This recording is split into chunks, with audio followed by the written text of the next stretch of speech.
Hello students, हम लोग आज टॉपिक करेंगे बिजनेस स्टडीज़ का। बहुत ही इम्पॉर्टेंट कंटेंट है सीबीएसई का केस स्टडी। तो केस स्टडी आपकी स्टार्ट हो जाती है चैप्टर 1 से लेकर के लास्ट तक का। चैप्टर 1 है nature and significance. Nature and significance में कंटेंट वाइज आप लोगों के लिए रेडी किया है। इसमें केस स्टडी को सॉल्व करते समय कुछ प्रॉब्लम्स होती हैं, बच्चों को उन्हीं को ही बताना है कि कैसे दूर किया जाए और आप कैसे सॉल्व कर सकते हो, ये हमारा पर्पस होगा। तो देखिए, समझिए, एग्जामिनेशन में आपके पास एक क्वेश्चन पेपर है। कहेंगे हाँ सर बहुत इजी बात है। क्वेश्चन पेपर के अंदर यहाँ पर जब क्वेश्चंस कई गिवन है, उसमें से एक क्वेश्चन है आपका केस स्टडी बेस। हम लोग उसकी बात कर रहे हैं। अब केस स्टडी बेस में होगा क्या? केस स्टडी बेस में जो हमारा फ्रेम है उसकी बात करते हैं, और इसके बाद में इसी फ्रेम का एक्सटेंशन पार्ट है, ये ऐसे आपको दिखाई देगा। स्टार्टिंग का जो पोर्शन है that's called para, means paragraph, और फिर इसके बाद में क्वेश्चन में गिवन रहता है कि क्या आपको सॉल्व करना है। तो इस जगह क्वेश्चन को आप कह सकते हो कि इसके 2 पार्ट हो गए। एक पार्ट हो गया पैरा से रिलेटेड और दूसरा पार्ट हो गया कि आपको करना क्या है। इस सॉल्यूशन को करने के लिए जरूरी है कि आपके पास प्रीवियस नॉलेज हो। तो आप कहेंगे सर कैसी नॉलेज? समझो इस बात को। पहले जब क्वेश्चन आते थे तो वो सीधे सीधे नॉलेज बेस्ड होते थे। इस बात को समझिए, मैंने यहाँ पर लिख दिया नॉलेज बेस्ड। नॉलेज बेस्ड का मतलब बुक में आपने पढ़ा, एक रीडिंग करी, कंटेंट क्लियर हो गया, पॉइंट आ गया आपके माइंड में, नॉलेज हो गई, एग्जाम में आंसर लिख दिया, बस बस बस बस, और मार्क्स आपको मिल गए। जैसे हम लोग का जो कंटेंट होने जा रहा है वो क्या है? कैरेक्टरिस्टिक्स ऑफ मैनेजमेंट, जैसे मैंने पहले आपको बताया। तो कैरेक्टरिस्टिक्स ऑफ मैनेजमेंट में ये कुछ पॉइंट्स हैं। स्मॉल क्वेश्चन हो तो छोटे पॉइंट कम कर दीजिए, लॉन्ग क्वेश्चन हो, लार्ज हो तो लॉन्ग क्वेश्चन में ज्यादा पॉइंट लिख लेंगे। This is the knowledge. ये जो ब्लॉक है, पहले इसके ऊपर बेस्ड होकर के सिंपल क्वेश्चन हो जाते थे, और आपको इसकी नॉलेज हो गई इस ब्लॉक को तो आप कर लेते थे। This is called your knowledge. Sir आप कहना क्या चाह रहे हैं? बेटा वही आपको हम समझा रहे हैं। ये नॉलेज बेस्ड क्वेश्चन नहीं है, ये नॉलेज का एप्लीकेशन है। एप्लीकेशन कैसे करेंगे वो आप देखिए। तो जो नॉलेज अगर आपको हो गई, तब आप इस नॉलेज को इसके ऊपर कैसे इंप्लीमेंट करते हो, कैसे एप्लीकेशन करते हो, क्या आपका अंडरस्टैंडिंग लेवल है। तो अब ये जो क्वेश्चन अब आपके होने वाले हैं, उसके लिए जरूरी है अपना अंडरस्टैंडिंग लेवल आपको बढ़ा लेना है। साथ में इसको जब इंप्लीमेंट करेंगे तो एप्लीकेशन। बोर्ड ने अपना लेवल इंक्रीज कर दिया है। कहां से इंक्रीज किया है? नॉलेज से। नॉलेज आपको है, अब उस नॉलेज पे कैसे इंप्लीमेंट करते हो, मींस एप्लीकेशन करते हो, इसके ऊपर आपका पेपर आता है। सर इसका क्या मतलब है कि नॉलेज बेस्ड में हमें आना चाहिए? यस। हम लोग जो अब बात करने जा रहे हैं, ये ब्लॉक की नॉलेज मान लेते हैं कि आपको आती है। सर हमको तो नॉलेज नहीं है इसकी, तो एग्जाम में केस स्टडी आप नहीं कर पाओगे बेटा, एकदम क्लियर है। तो case study is the next level. किसके बाद लेवल आएगा? नॉलेज के बाद आएगा। इसका आपको नॉलेज होना चाहिए। सर नॉलेज अगर हमको है तो हम इस तरह की केस स्टडी सॉल्व कर लेंगे? नहीं, उसकी अंडरस्टैंडिंग होनी चाहिए, फिर आप उसको इंप्लीमेंट करोगे। तो कैसे ही इंप्लीमेंट करेंगे, कैसे अंडरस्टैंडिंग ये होगी, ये आपको बताते हैं यहां पर। अब आप लोगों को क्वेश्चन जो है वो बोर्ड पर दिख रहा है। चाहे तो आप इसका एक स्क्रीनशॉट भी ले लीजिएगा, क्योंकि ये लॉन्ग क्वेश्चन है और इसके एक्सप्लेनेशन में स्मॉल स्मॉल कंटेंट लेने होंगे। ये जो स्क्रीन पे आपको पूरा क्वेश्चन दिख रहा है, तो ध्यान से देखिए। फर्स्ट पैरा जो है वो इसका पैराग्राफ, वो इसे इंपॉर्टेंस के बारे में भी कह सकता था, कैरेक्टरिस्टिक्स के बारे में कह सकता था। तो अब यहाँ पर पढ़ने के तुरंत बाद देखिए सबसे लास्ट में क्या लिखा है, what are the various characteristics of management. तो कैरेक्टरिस्टिक्स ऑफ मैनेजमेंट आपके मन में आएगा सर इसको पढ़ने के लिए आप पहले क्यों कह रहे हैं। बेटा वजह ये है कि जैसे ही आप क्वेश्चन पढ़ोगे तो आपका माइंड फोकस करेगा ओनली ऑन कैरेक्टरिस्टिक्स। तो what are the various characteristics of management you find highlighted here and after then क्या करना है, हमको आइडेंटिफाई करना है इस कैरेक्टरिस्टिक्स को जो इससे लाइन से चीजें रिलेटेड है। अब इतना बड़ा पैराग्राफ देखते ही सबकी हालत खराब होने लग जाती है, तो इसका सजेशन ये है कि इस बड़े पैराग्राफ को स्मॉल स्मॉल पार्ट में आप डिवाइड करेंगे।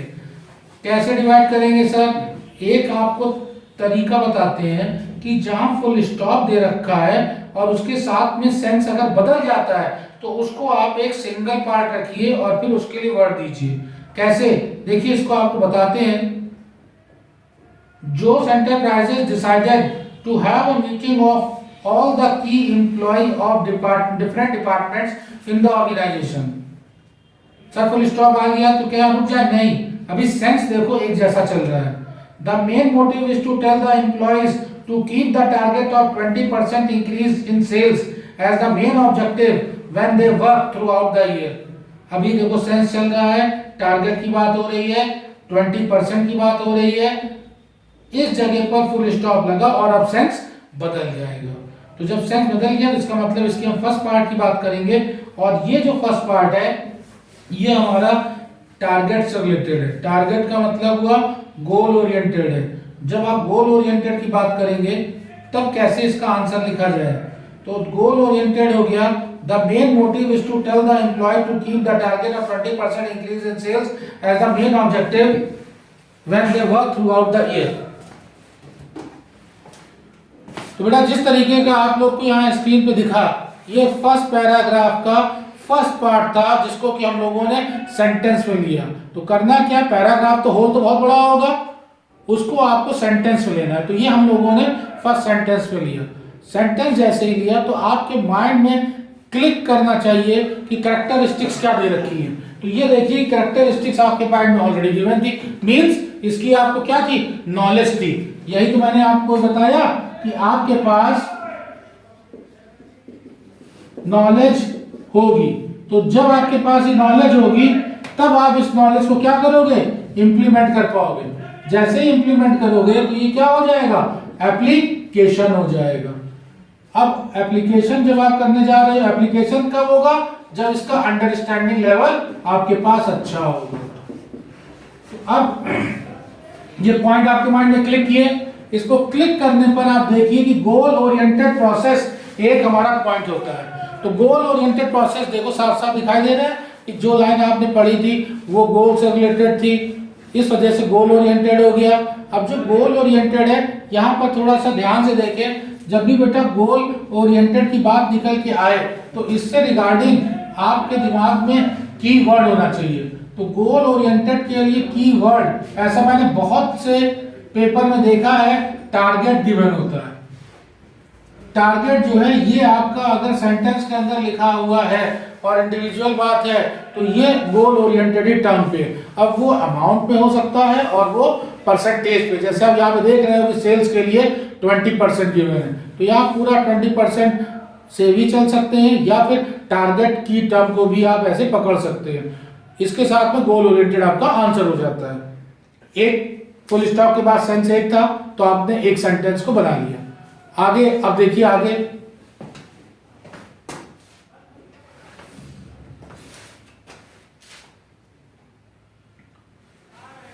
The meeting is full of ideas regarding the employees and process involve. तो देखो बेटा पिछले सेंटेंस से ये सेंटेंस बदल गया, सेंस भी बदल गया, तो इस सेंटेंस के लिए हमें कोई वर्ड अपना फिट करना है। तो क्वेश्चन कह रहा है यहाँ पर the meeting is full of ideas regarding the employees and process involved. Various plans are made to harness the potential of employee and streamline the process. अगर इसको ध्यान से आप देखिए कि various conditions आपके पास दे रखी हैं, तो इसके लिए क्या हो सकता है, एम्प्लॉय के लिए आगे देखो However, with the passage of few days to the external business environment, check capability, वो सेंटेंस बदल गया, तो हमें however तक नहीं जाना है, जो यहाँ पर सेंटेंस गिवन है इसी से ही हमको पॉइंट को निकालना होगा। और ये किससे रिगार्डिंग है, ये मल्टी डायमेंशनल। कैसे मल्टी डायमेंशनल, इसके आगे के पॉइंट पे जब मल्टी डायमेंशनल टर्म यूज किया जा रहा है तो मल्टी डायमेंशनल के लिए भी की टर्म आपको समझना चाहिए। जब मल्टी डायमेंशनल निकल करके आए तो उससे रिगार्डिंग एक टर्म आपका कहीं ना कहीं एम्प्लॉय होगा, दूसरा कहीं ना कहीं प्रोसेस होगा, और थर्ड इसके साथ में सब्जेक्ट मैटर होगा। मोस्टली सब्जेक्ट मैटर तो एक साथ नहीं दिखाई देता, मगर एम्प्लॉय और प्रोसेस और ऑर्गेनाइजेशन ये जरूर स्टूडेंट्स को दिखते हैं। तो जब लाइन में आपको एम्प्लॉय की बात भी दिखे, प्रोसेस की बात दिखे, ऑर्गेनाइजेशन की बात दिखे, तो समझ जाइए कि एक साथ कई चीजें कवर अप करी जा रही है। जैसे आप लाइन में देख रहे हो, क्या हो रहा है इसमें, मल्टी डायमेंशनल क्यों है, इसमें एम्प्लॉय को भी कवर अप कर लिया, इसमें ऑर्गेनाइजेशन को भी कवर अप कर लिया, और इसमें प्रोसेस को भी कवर अप कर लिया। तब हम लोग इसके लिए नेम दे देंगे क्या, मल्टी डायमेंशनल। ये हमारे लिए सेकंड पार्ट हो गया सेंटेंस का, जो क्वेश्चन का फॉर्म आप देख रहे हो। आगे पढ़ते हैं। However, with the passage of a few days, the external business environment checked the capability of the organization to adapt to the situation. The company successfully comes out at the end of the year with flying colors. अब इसको पढ़ते ही जो की term है वो आपके mind में आ जाना चाहिए। क्या की टर्म है इसका, बिजनेस एनवायरनमेंट। जैसे ही आपने देखा की टर्म आपके दिमाग में बिजनेस एनवायरनमेंट आया, तो जो कैरेक्टरिस्टिक्स है उनसे लिंकअप करना है। किससे लिंकअप करना है, ये करेंगे हम लोग डायनेमिक नेचर से। तो देखिए यहाँ नंबर 1 पर डायनेमिक नेचर लिखा है, तो डायनेमिक नेचर का की वर्ड होता है एनवायरनमेंट। पढ़ते समय अगर एनवायरनमेंट आ जाए किसी भी तरीके के केस के लिए, तो उस एनवायरनमेंट के लिए आप समझ लीजिएगा मैनेजमेंट कैरेक्टरिस्टिक्स की, और वो कौन सा पॉइंट होना चाहिए, डायनेमिक होना चाहिए। अब इसका फुल फ्लेज आपका आंसर क्या होगा, तो देखिए कि इस तरीके से आपको वन वर्ड देकर के आंसर लिखना होगा पूरे क्वेश्चन का।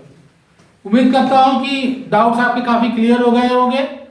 आप लोगों को बहुत बहुत शुक्रिया। जय हिंद, जय भारत।